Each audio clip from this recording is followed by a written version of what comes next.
नमस्कार। मैं हूं अमर फौजदार।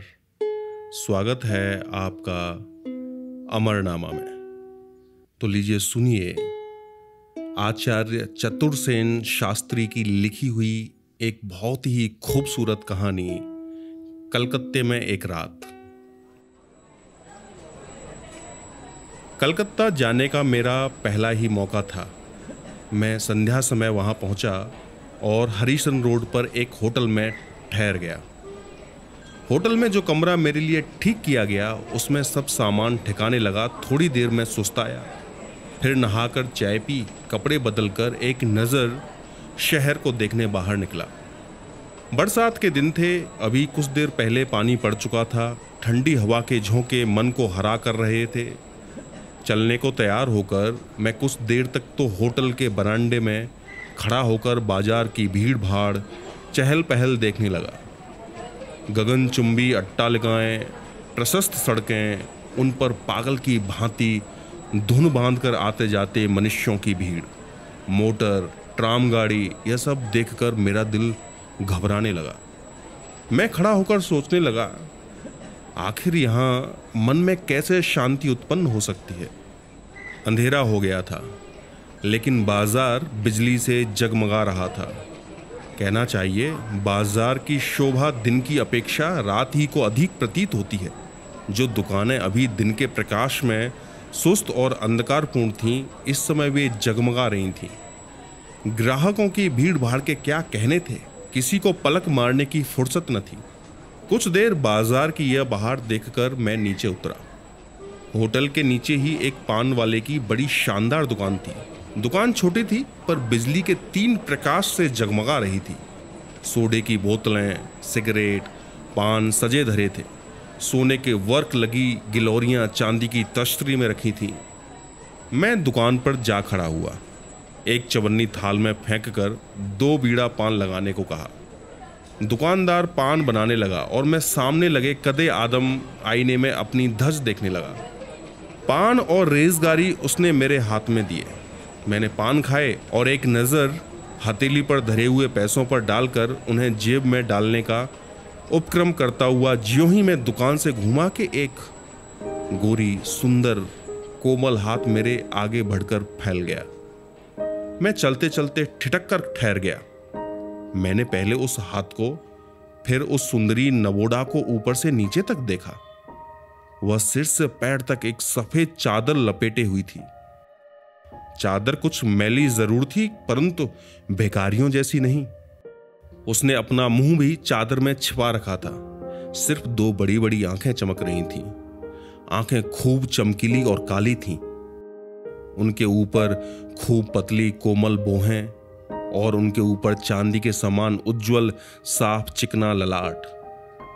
चिकने और चुंघर वाले बालों की एकाध लट उस पर खेल रही थी।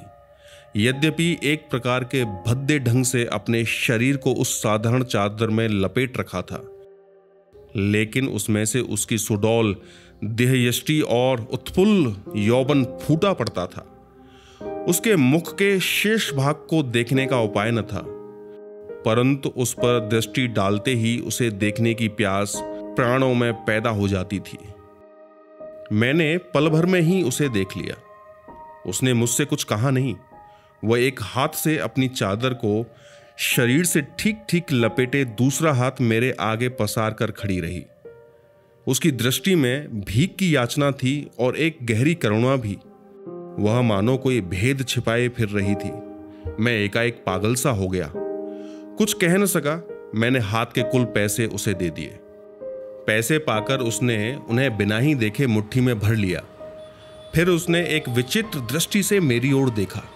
वह धीरे धीरे वहां से खिसक कर सड़क के दूसरे छोर पर एक खंबे के सहारे खड़ी हो मेरी ओर देखने लगी। मुझे मालूम हुआ वह मुझसे कुछ कहना चाहती है। मेरे मन में कुछ विचित्र गुदगुदी सी पैदा होने लगी। बड़े नगर के विचित्र जीवन का मुझे कुछ ज्ञान न था। मैं देहात के शांत वातावरण में रहने वाला आदमी, परंतु वह स्त्री वहां खड़ी मेरी तरफ देखती ही रही। जहां वह खड़ी थी वहां काफी अंधेरा था। कुछ देर खड़ा मैं उसे देखता रहा। मुझे उसके निकट जाना चाहिए या नहीं, मैं यही सोचने लगा। अंत में साहस करके उसके पास गया। मुझे निकट आया देख उसने अपने मुख से चादर का प्रावरण हटा लिया और बड़ी बड़ी आंखों से मेरी तरफ अभिप्रायपूर्ण दृष्टि से देखने लगी। जैसे अजगर अपनी पहली नज़र से ही अपने शिकार को स्तंभित कर देता है, उसी प्रकार मैं स्तंभित सा हो गया।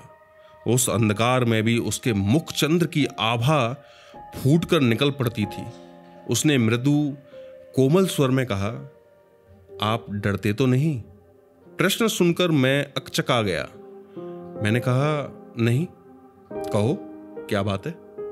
मेरे साथ आइए, मैं इसी ट्राम पर सवार होती हूँ, आप भी इसी पर चढ़ जाइए। मुझसे दूर बैठिए, मैं जहाँ उतरूँ आप भी वहाँ उतर जाइए। वह बिना मेरे उत्तर की प्रतीक्षा किए ही सामने जाती हुई ट्राम पर चढ़ गई और मैं विकारग्रस्त रोगी की भांति बिना कुछ सोचे विचारे कूदकर ट्राम पर चढ़ गया। बाजारों, चौराहों और पार्कों को पार करती हुई ट्राम चली जा रही थी। वह रहस्यमयी स्त्री एक खिड़की के बाहर मुंह निकाले बैठी थी। उसके अंग का कोई भी हिस्सा नहीं दिखाई पड़ता था। मेरा दिल घबराने लगा। कई बार मैंने ट्राम से उतरने की इच्छा की, पर जैसे शरीर कीलों से जड़ दिया गया हो, मैं उठ ही नहीं सकता था। अब उजाड़ सा मोहल्ला आ रहा था, शायद कोई मैदान था। बाजार पीछे छूट गए थे, दूर दूर बिजली की बत्तियां टिमटिमा रही थीं। ट्राम कड़कती जा रही थी। रात अंधेरी थी और बिजली के खंभों के चारों ओर अंधकार कुछ अद्भुत सा लग रहा था। सड़कें सुनसान थीं। बहुत कम आदमी सड़कों पर आते जाते दिखाई पड़ते थे। अब मैं ऊब उठा। मेरे मन में कुछ संदेह उठ रहे थे। बड़े शहरों में बहुत सी ठगी होती है, यह सुना था। इससे मन बहुत चंचल हो रहा था। ज्यों ही ट्राम ठहरी, मैं उस पर से कूद पड़ा, साथ ही वह स्त्री भी उतर पड़ी।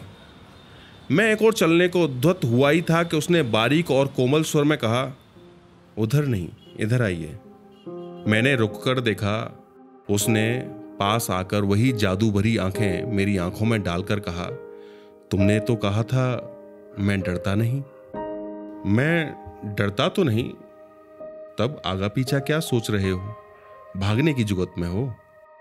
मैं जानना चाहता हूं तुम क्या चाहती हो। क्या यहां खड़े खड़े आप मेरा मतलब जानना चाहते हैं?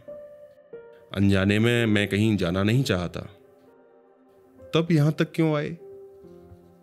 तुम कौन हो? एक दुखिया स्त्री। कहां रहती हो? निकट ही।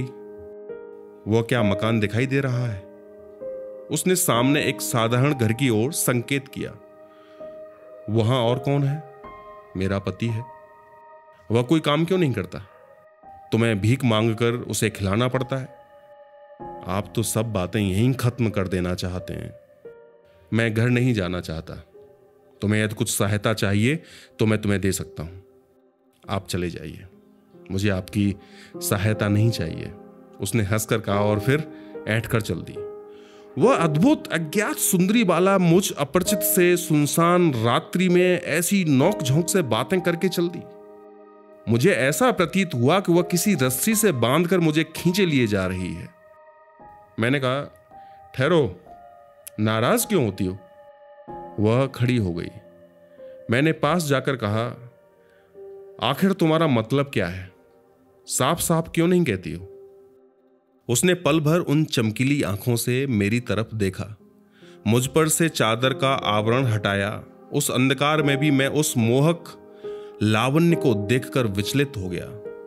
उसने कहा, एक औरत से डरते हो? डरता नहीं हूं। तब चले आओ। वह बिना मेरा मत जाने ही चल दी। मैं मंत्र मुग्ध की भांति उसके पीछे चल दिया। सड़क से गलियों में और गली से एक बहुत ही सकरी गली में वह घुसती ही चली गई। अंत में एक मकान के द्वार पर जाकर उसने कुछ संकेत किया। एक बूढ़े आदमी ने आकर द्वार खोल दिया। वह मेरी तरफ भीतर आने का संकेत कर आगे बढ़ गई। मैं भी धड़कते हृदय से भीतर घुसकर उसके पीछे पीछे चल दिया। मेरे भीतर आने पर बूढ़ा द्वार अच्छी तरह बंद करके हमारे पीछे पीछे आने लगा। दूसरी मंजिल पर पहुंचकर उसने बूढ़े से कहा, बाबू को तुम ऊपर ले जाकर बैठाओ, मैं अभी आती हूँ। यह कहकर वह तेजी से आगे बढ़ गई। मैं वहीं खड़ा उस बूढ़े का मुंह देखने लगा। उस जगह पर बहुत अंधकार न था, फिर भी बूढ़े का चेहरा साफ साफ नहीं दिखाई पड़ता था। उसने अदब से झुककर कहा, चलिए। वह आगे आगे चल दिया। मैं उसके पीछे चढ़ता ही गया। चौथी मंजिल पर एक खुली छत थी। उस पर एक अच्छा खासा कमरा था। कमरा बंद था। बूढ़े ने अपनी जेब से चाबी निकालकर उसे खोला।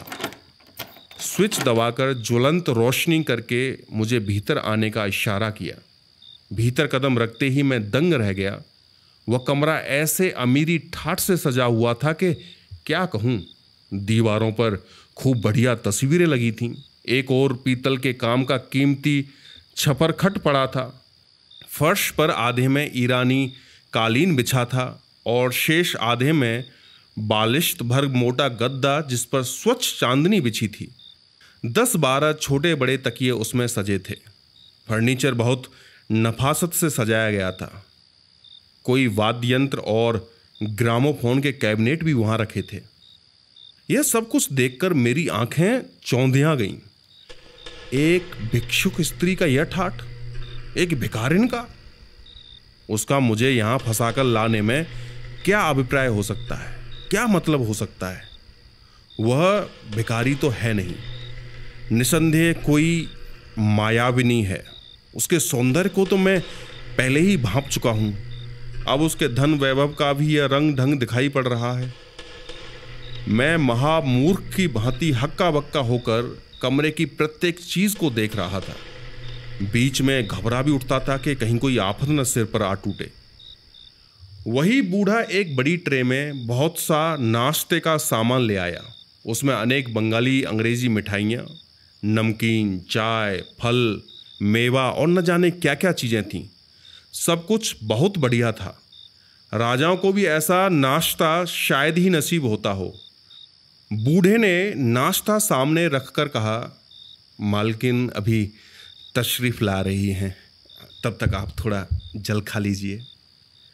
मेरा मन क्या जल खाने में था। मैंने अकचकाकर कहा, तुम्हारी मालकिन कौन है, कहाँ है? जो मुझे लाई थी क्या वही हैं? बूढ़े ने विनीत स्वर में कहा, सरकार ये सब कुछ आप उन्हीं से पूछ लीजिए। वह चला गया। मैं उठकर टहलने लगा। जलपान मैंने नहीं किया। अगर इसमें जहर मिला हो तब, कोई धोखे की बात हो तो? मैं उस आफत से भागने की जुगत लड़ाने लगा, लेकिन रह रहकर मेरे पैर जकड़े जाते थे। मैं अभी सोच ही रहा था कि एक परम सुंदरी युवती ने कमरे में कदम रखा। वह बहुमूल्य साड़ी पहनी थी, जिसके जिस्म पर सोफियाने और नाजुक रत्न जटित गहने थे। वह मुस्कुराती आई और मेरे पास मनसद पर बैठ गई। उसके रूप की दोपहरी मुझसे सही न गई। मेरी आंखें चौधियाने लगीं। वह रूप और यौवन, ऐश्वर्य और मादकता, मेरे होश उड़ गए। उसने वीणा विनिंदित स्वर में कहा, आपको बहुत देर इंतजार करना पड़ा। आप शायद नाराज हो गए। क्यों? वह हंस दी। मैं हंस न सका। मेरे मन में उसे देख वासना तो उद्दीप्त हो गई थी, पर मैं बुरी तरह घबरा रहा था। इस मायाजाल के भीतर क्या है, मैं जानने को छटपटा रहा था। वह और मेरे निकट खिसक आई। उसने उसी भांति हंसकर कहा, आपने नाश्ता भी नहीं किया और अब बोलते भी नहीं। इसका सबब? उसने एक तीखे कटाक्ष का वार किया। मैंने देखा और समझा वही है, परंतु इसका क्या कारण हो सकता है कि यह अद्भुत स्त्री इस प्रकार बेकारी बनकर लोगों को फांस कर ले आती है? मैंने उससे पूछा, तब वहां आप ही थीं? कहाँ? बाजार में, और मेरे साथ भी। वाह, वहां मैं क्यों होने लगी? वह हंस दी। उसकी प्रगल्भता बढ़ रही थी और वह अधिकाधिक मेरे निकट आ रही थी। उसने निकट पाकर स्निग्ध स्वर में कहा, आप शायद मेरी दासी की बात कह रहे हैं। यदि वो आपकी दासी थी तो क्या आप कृपा कर मुझ पर यह भेद खोल सकेंगी कि किस कारण आप इस प्रकार जाल में फांस फांस कर लोगों को घर में बुलाती हैं? मेरी बात सुनकर वह एकदम उदास हो गई। उसने आंखों में आंसू भरकर कहा, आपको यदि कुछ ज्यादा कष्ट हुआ हो तो आप जा सकते हैं। मैंने तो आपको एक धर्मात्मा आदमी समझकर इस आशा से कष्ट दिया था कि एक दुखिया अबला का कष्ट आप दूर करेंगे, परंतु मर्द जैसे सब हैं वैसे ही आप भी हैं। वह सिसकियां लेने लगी। मैं बहुत लज्जित हुआ। वास्तव में मैंने बहुत रूखी बात कह दी थी। मैंने कहा, आपको इतना क्या दुख है? मुझसे कहिए तो मैं अपनी शक्ति भर उसे दूर करने का उपाय करूं। इस पर मुझे विश्वास कैसे हो? उसने आंसुओं से भीगी हुई पलकों को मेरी ओर उठाकर कहा। उस दृष्टि से मैं विचलित हो गया। मैंने कहा, यद्यपि मेरी आदत नहीं, फिर भी मैं कसम खाने को तैयार हूं। उसके होठों पर मधुर मुस्कुराहट फैल गई। उसने कहा, अब मुझे विश्वास हो गया। इतने ही में वह बूढ़ा एक ट्रे में शराब की एक बोतल, गिलास और कुछ नमकीन ले आया। शराब से यद्यपि मुझे परहेज न था, परंतु उस समय मैंने शराब पीने से साफ इनकार कर दिया। इस पर उसने बड़े तपाक से कहा, बस तो इसी पर आप कसम खा रहे थे? आपने अगर पहले कभी नहीं पी है तो मैं जिद नहीं करती, परंतु यदि पीते हैं तो शौक कीजिए। गरीबों की आखिर कुछ चीज तो मंजूर फरमाइए। उसने इस अंदाज से यह बात कही और बोतल से शराब उड़ेल कर मेरे मुंह में लगा दी कि मैं कुछ भी न कह सका।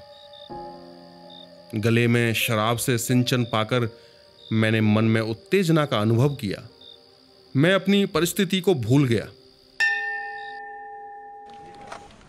धीरे जब मेरी आंख खुली तो मैंने अपने को अपने होटल के कमरे में पलंग पर पड़ा पाया। धीरे धीरे मैंने आंखें खोली। प्रातःकाल की धूप खिड़की से छनकर कमरे में आ रही थी। मेरा सिर चकरा रहा था और शरीर में बड़ा दर्द था। कई मिनट तक मैं बिना हिले डुले पड़ा रहा, जैसे शरीर का सत निकल गया हो। धीरे धीरे मुझे रात की सब घटना स्मरण हो पाई। मैं हड़बड़ाकर उठ खड़ा हुआ। पहले मुझे यह नहीं मालूम हुआ कि मैं होटल में हूँ। पीछे मैंने अपने कमरे को पहचाना। सब बातें स्वप्न के समान आंखों में घूमने लगीं। सिर दर्द से फटा पड़ता था। मैं उठकर बैठ गया और दोनों हाथों से सिर को दबाकर बैठा रहा। मैं यहाँ कैसे आ गया? रात क्या मैं वहाँ नहीं गया था? नहीं, सचमुच गया था। मैंने देखा, मेरे शरीर पर वही कपड़े थे जो मैंने शाम को घूमने जाने के समय पहने थे। एकाएक मैंने देखा मेरे हाथ की हीरे की अंगूठी गायब है। घड़ी की चेन भी नदारद है।